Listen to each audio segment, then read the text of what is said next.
Hello everyone, welcome back to my mini blog. তো দেখো সকাল সকাল কিন্তু রান্না করে এসে হাজির।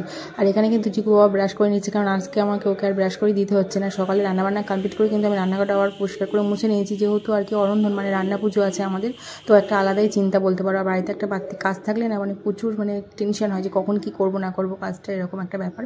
তো এখানে দেখো সকালে যে মাছগুলো এনেছিল সেগুলো কেটে ধুয়ে ফ্রিজে রেখে দিয়েছি, যখন রান্না করবো তখন বার করে নেবো।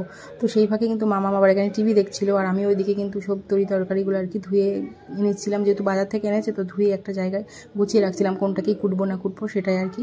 আর মামাম সমানে বকবক করছে এখানে বসে বসে, তো সেটাই আর কি তোমাদেরকে দেখাচ্ছি। কি একটা কবিতা না কি বলতে পারছে না, বা আমাকে শোনাচ্ছে এরকম একটা, যাই হোক কিছু। আর আমি কিন্তু আবার চলে গেছিলাম রান্নাঘরে। তো রান্নাঘরে কিন্তু কচু শাকটা আর কি সেদ্ধ করতে বসিয়ে দিয়েছি, যেহেতু কচু শাকটা সেদ্ধ করতে একটা টাইম লাগে, তো সেই কারণে।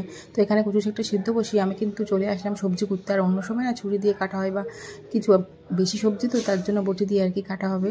তো টুকটাক সবজি হলো ঠিক আছে, কিন্তু অনেকটা আর বটি দিয়ে তাড়াতাড়ি হয়ে যায়, তো সেই কারণে।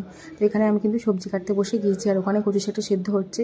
এবার কচু শাকটা আর কি নামিয়ে নেবো, নিয়ে আর কি এই সবজিগুলো সমস্ত কুটে নেবো। আর 5 রকম যেহেতু সবজি ভাজবো, তারপর নারকেলটাও আর কি কুটতে হবে, এরকম একটা অনেক কিছু আর কি, চাল কুমড়ো, নারকেল, পটল, বেগুন এইসবগুলো ভাজা হবে। তো সমস্ত রকম তরকারি কেটে গোছাতেও একটা সময় লাগে। তো সমস্ত কাটা কিন্তু আমার কমপ্লিট রেডি, লবণ মাখিয়ে রেখে দিয়েছি। আর এখানে সেই ফাঁকে সন্ধে দিয়ে নিয়েছি। আর এখানে মা চলে এসেছে, মা এবার রান্নাবান্নাগুলো করবে, আর আমি কেটে ধুয়ে সব গুছিয়ে দিয়েছি মায়ের হাতে। তারপরে কিন্তু বাজার থেকে আবার লাস্টে তেলাপিয়া মাছটা নিয়ে আসলো।